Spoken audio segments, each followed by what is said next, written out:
Hey, welcome back to my channel. My name is Megan and I help agency owners, consultants, and freelancers grow their businesses. In this video, we talked about how to create a LinkedIn business page, and in this video, I gave you some best practices. Today, I want to share with you a few tips that are a little lesser known, but over the last few months, I've found them to be incredibly helpful. If that sounds good, give this video a thumbs up and let's dive right in. Tip number one, make good use of the space above the fold.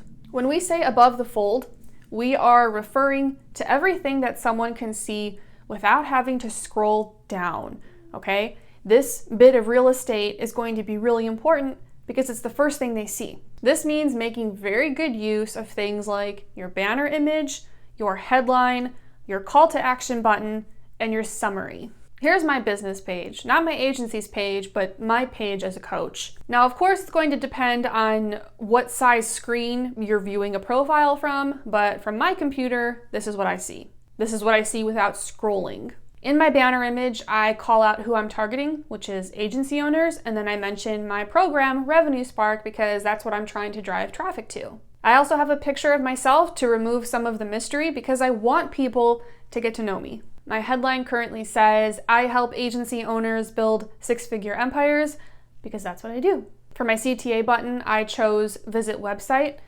People, if they go to my website, they can download my freebies, they can read my blogs, they can learn more about my program. It's just a good place to send that traffic. And then I have my about section where I go into more detail. Okay, so we want to try to tell people the most important stuff about us above the fold. That way, if they don't scroll down to read more, at the very least, they're going to walk away with the most vital details. Tip number two, I'm really big on this, show the person or people behind the business. I know this might seem silly because you already have a personal page, but on your LinkedIn business page, it's going to be really important to show the living, breathing people that are running your business. Whether it's just you for now, which is totally okay, or you have a small team like me, bring people behind the curtain and allow them to get to know the humans who are running the show. Maybe you post behind the scenes pictures or you share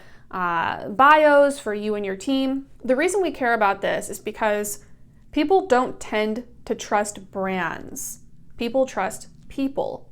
So you want to humanize your company a little bit more. Tip number three, analyze the competition, which shockingly, LinkedIn has a feature for this and I just discovered it recently. If you go to your LinkedIn business page, click on analytics and then click on competitors, you'll see that LinkedIn allows you to enter other business pages that you'd like to be able to compare your own against. I want to be very clear here. Normally, I tell you not to worry about your competition.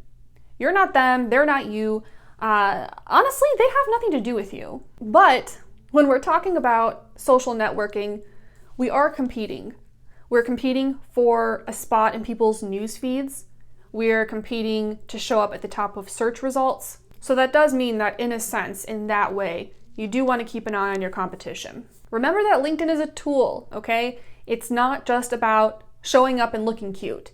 If you use it properly, it's going to help you land clients and grow your business. It's a huge part of my own lead generation and client acquisition process, and it's also a huge part of what I teach my students in my program, Revenue Spark. If you're an agency owner, consultant, or freelancer, and you need help landing clients, Revenue Spark might be the solution that you need. So I'm going to drop the link in the description below where you can learn more about the program, read a few testimonials, and if you're interested in learning more, you can book a call to speak with me further, okay? These are not coaching calls. I only do coaching calls with my students. Thank you.